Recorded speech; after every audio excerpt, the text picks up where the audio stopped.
Fourth Estate is the program where we look at issues in society from the perspective of the media. And today, there are so many issues as usual in the polity, from the signing into law of the new minimum wage bill to the illegal mining that is going on in parts of the country and that has provided tonic for banditry. We also have the issue of northern elders who are saying, President Muhammadu Buhari, you have not done enough. You need to do more in terms of tackling insecurity. We have the issue of fuel subsidy. The IMF is saying it must go. The government is saying, okay, it may go, but we are yet to get the formula with which to remove the subsidy. Equally, we have the issue of the former, now retired CJN Walter Onohe, and that has been convicted and sacked by the CCT. Equally, the issue of the presidential election is still in the front burner.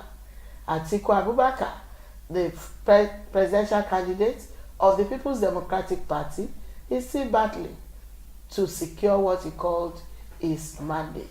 But President Muhammadu Buhari is not allowing it to lie low. He's saying, oh boy, I'm superior to you. I'll defeat you anytime, any day. I'm not alone on this program. Just come along with us. It's going to be very interesting. You are welcome.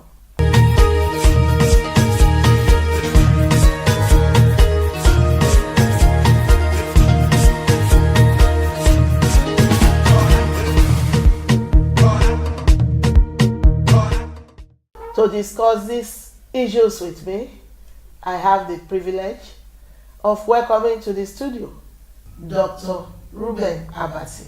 He's wearing three caps here: that of a journalist, a politician, and a scholar. He participated in the last general elections as the deputy governorship candidate of the People's Democratic Party in Ogun State. Dr. Abati, you are most welcome. Thank you. Thank you so much. We also have Muyiwa Akintunde, former editor at the Post Express, Africa Today, Newswatch, to mention a few. He is now a PR consultant and opinion writer. Muyiwa, you are welcome to the program. Thank you very much. Dr. Abati, let me start with you. The new minimum wage. Thankfully, it has been signed into law. How visible is the implementation of that particular act?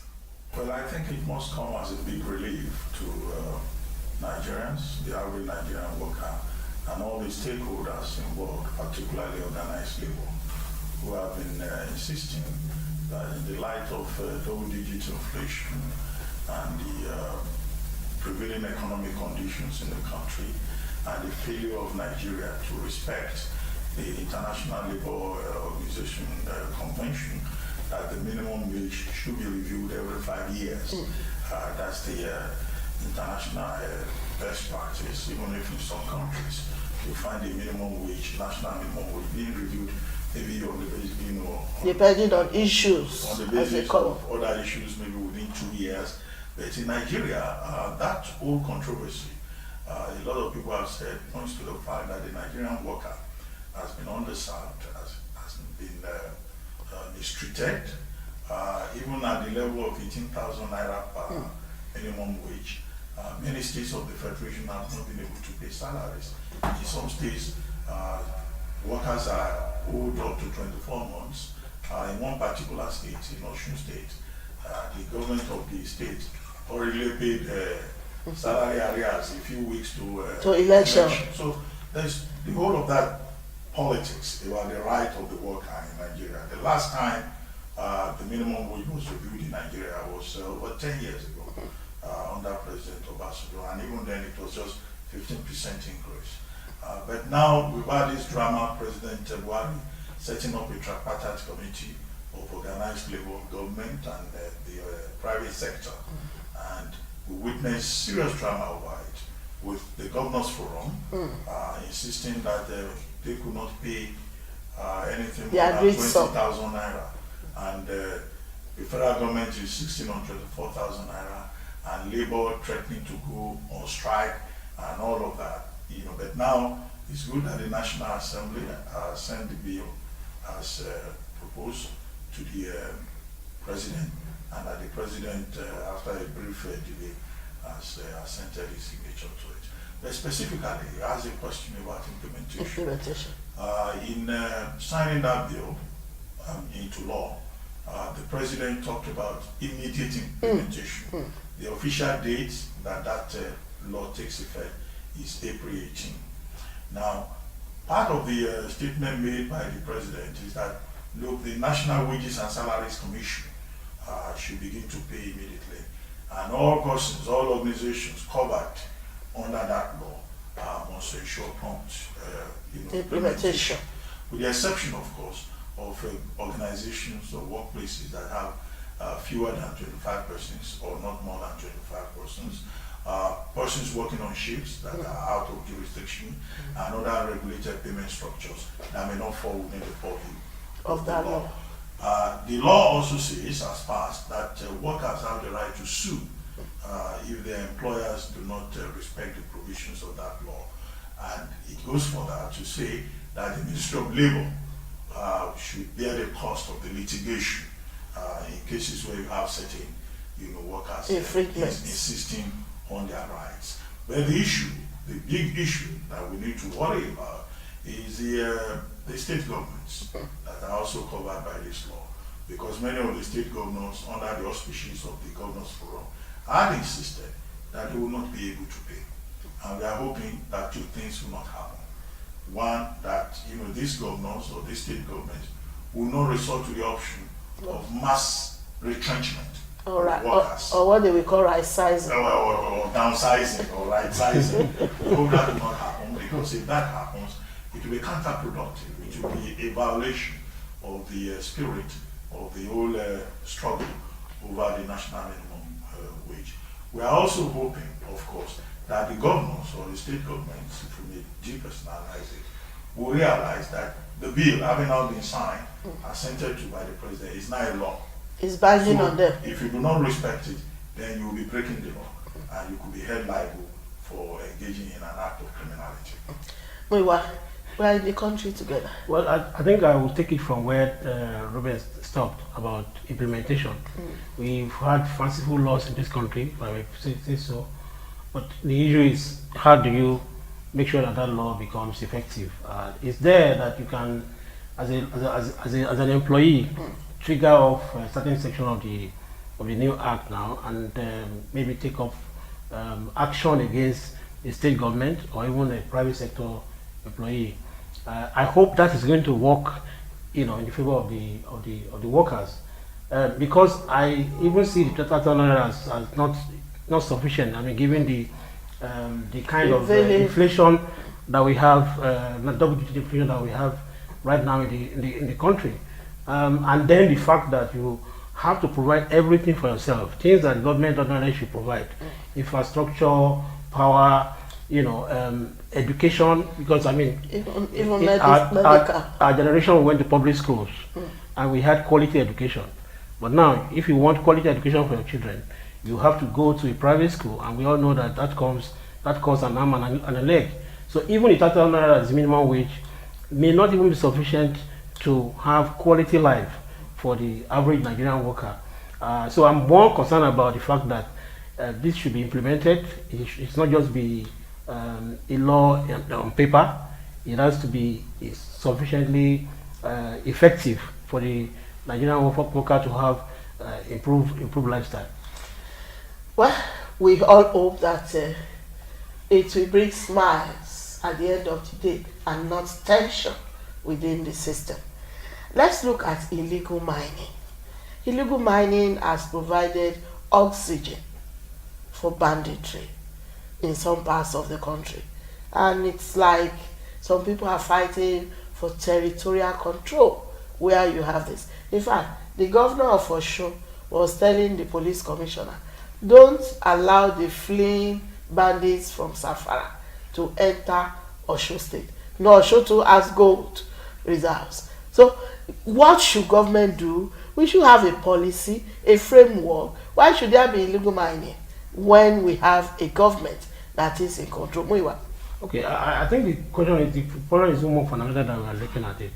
From my perspective, I believe that if we have a proper federal system, wherein the states have control of the resources within their space, and then they pay some kind of tax to the federal government, unlike what we have now, that everything comes to the federal pool, and the federal government now shares it to state and local government the way they like. Because the state government is closer to all of these facilities that we're talking about, and they should be empowered to be able to control resources within their space.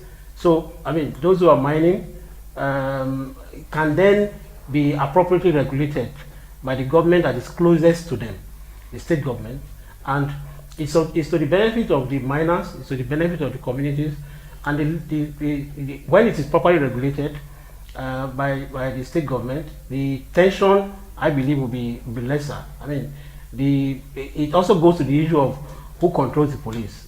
The federal government controls the police. You as the state governor don't have any control over police, so you cannot even deploy that arm of the force to say you want to go and control situations in your own immediate environment. So illegal mining for me is a symptom of a failed federal system. We're not running a proper federal system, and it's high time we begin to have conversation towards what do we do with the kind of system that we run now, such a way that states have become beggarly, and states are not even tapping into the resources within their space. Everybody is looking for revenue from oil, and we're talking about mining now. That's some huge resources that are lying out there that's not been tapped. Dr. Abati, in South Africa, mining is like South Africa. It represents the country because they know the value. Should we not also attach such importance to mining? Well, not just in South Africa, but also in Botswana, where you have deposits of diamond, and also in countries like Namibia and Zambia. But the main point about solid minerals mining, because when you refer to gold, you're talking about solid minerals, is the fact is that the licenses are issued by the Ministry of Solid Minerals Development, and there is a framework for solid minerals mining. We have had quite a number of persons in that ministry. At the point, I think Obi Ezekwesili was minister in charge, and she had tried specifically to address this issue of illegal mining, or if you want to be charitable, you talk about artisanal mining. Mining licenses are issued, exploration licenses are issued, but the problem, and then again, we also had the present governor of Ekiti State, Fayemi, who was also minister in that ministry, and who for the short period that he was there, also tried to address some of these challenges. The problem, of course, is this disconnect between framework and implementation, and the lack of transparency generally in the extractive industry in Nigeria. Either you are talking about solid minerals or you are talking about petroleum fossil fuel.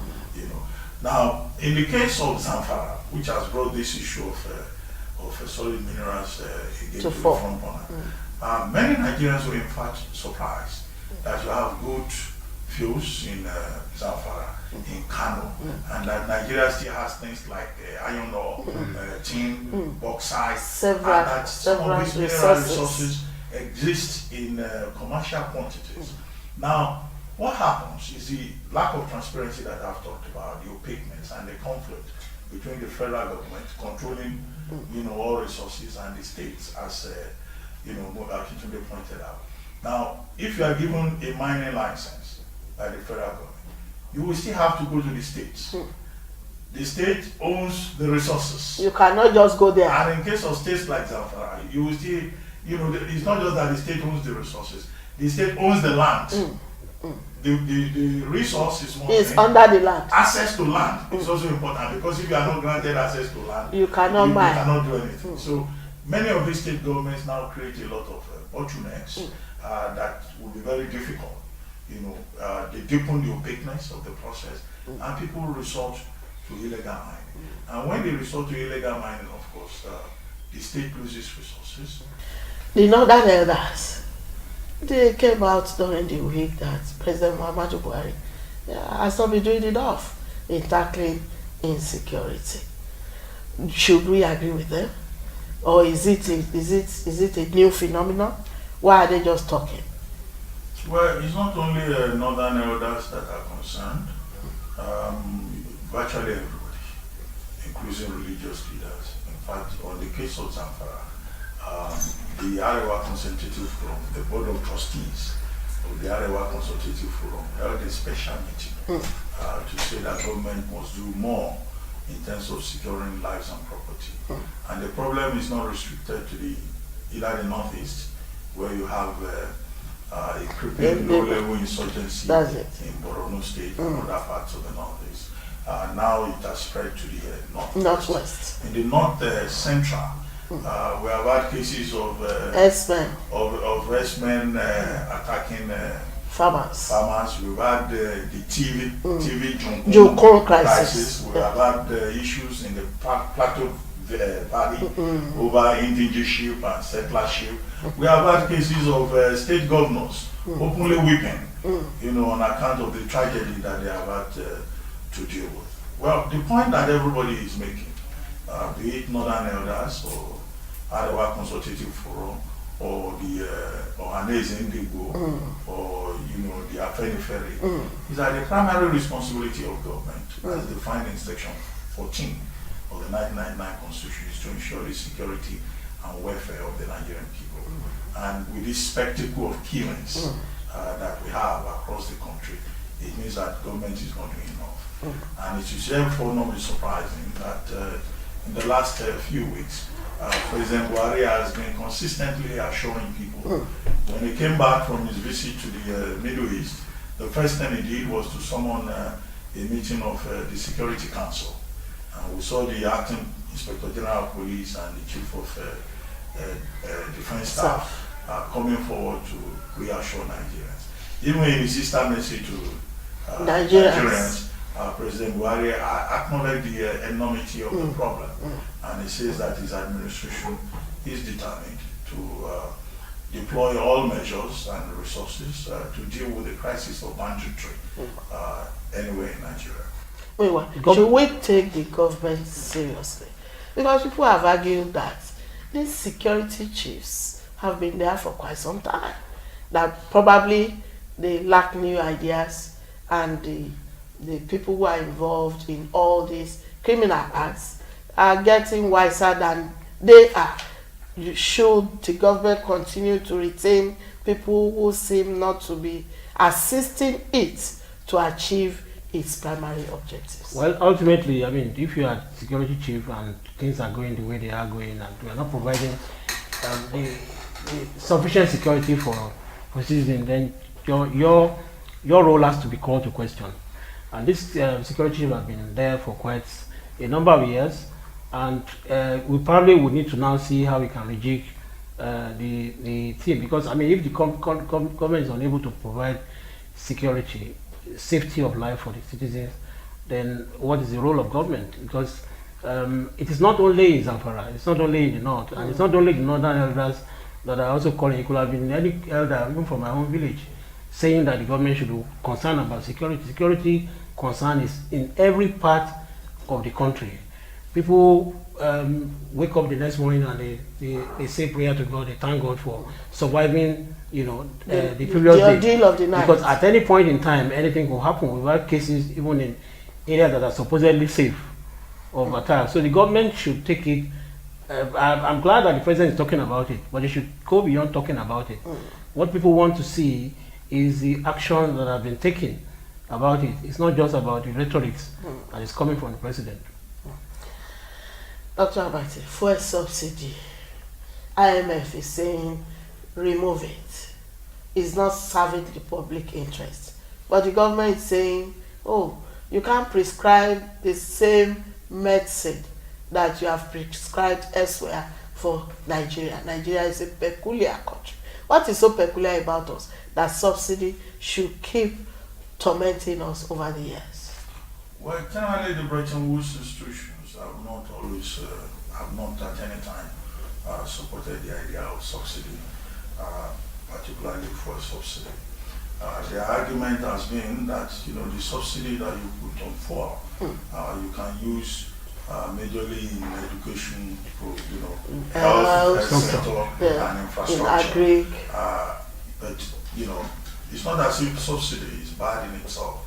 There are other countries of the world that provide subsidy, like China, like some of the countries in the Middle East.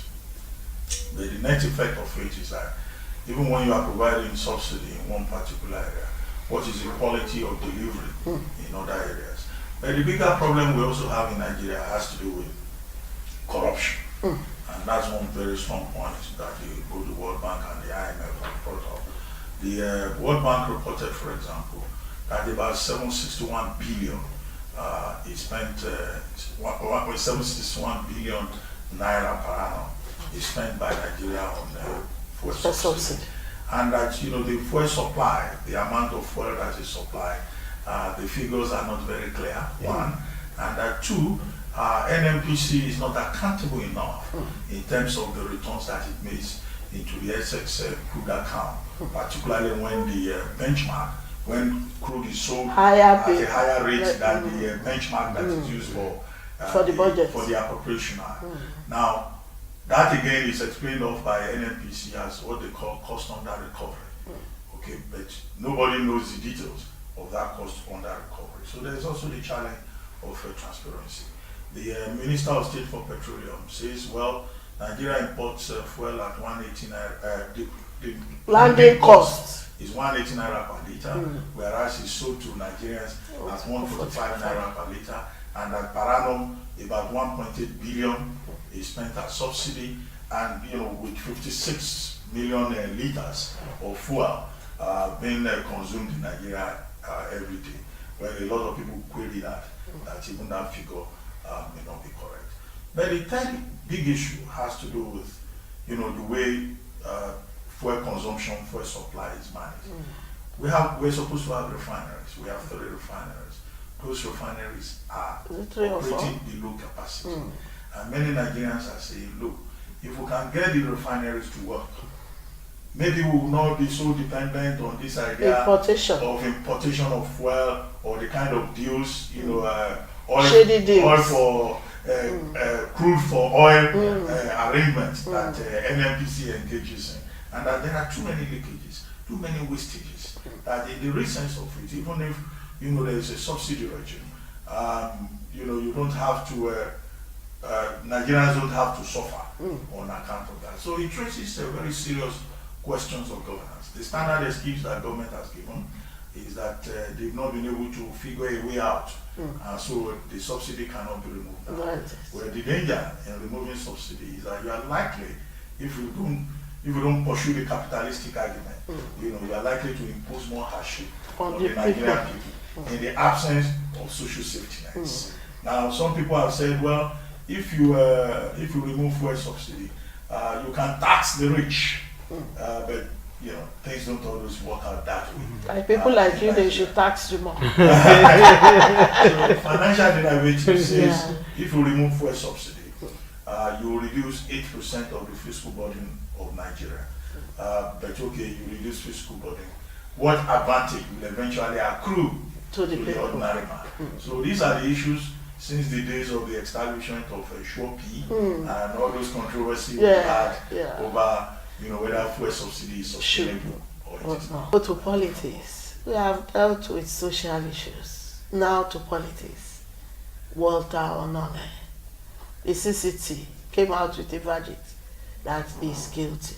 Not just that he is guilty, he will forfeit the monies and stuff like that, but that he's sacked. Should the CCT sack Onome, somebody who has resigned? And should Onome also go on appeal? After all, he has retired. He put in his resignation paper. Well, I mean, he has a right to appeal. Okay.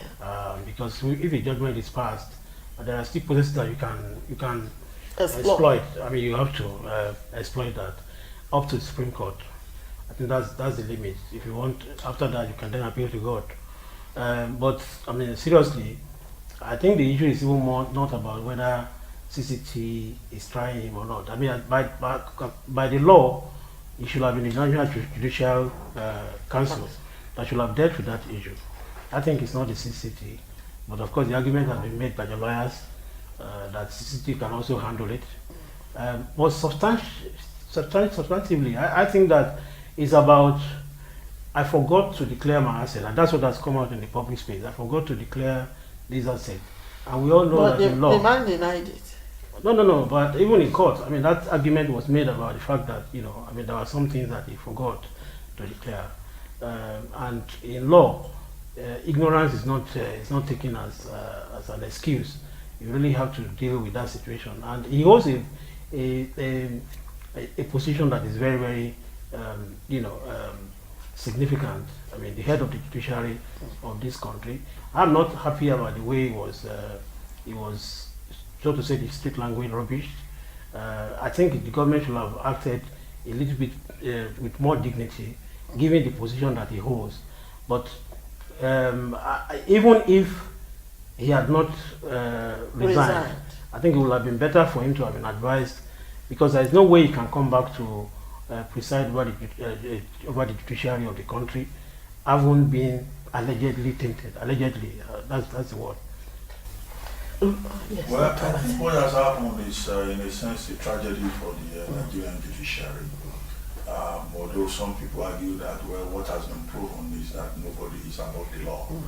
But if you have a situation whereby the Chief Justice of the Federation of Nigeria, the Chairman of the National Judicial Council, the Chairman of the Federal Judicial Service Commission, these are the three positions that the Chief Justice of Nigeria combines in his office and person. And he's taken through this disgrace, humiliated, his career put through the ring. It sends very strong signal about the integrity of the judiciary. And it's on that note we want to draw the curtain on this edition of Fourth Estate. Let me appreciate most warmly Dr. Reuben Abati for coming on this program. Thank you. When you are here today, you are well appreciated. Thank you very much. And for you out there, for spending your time with us. This is IATV. Thank you for being part of it. I am Olifunke Faduba.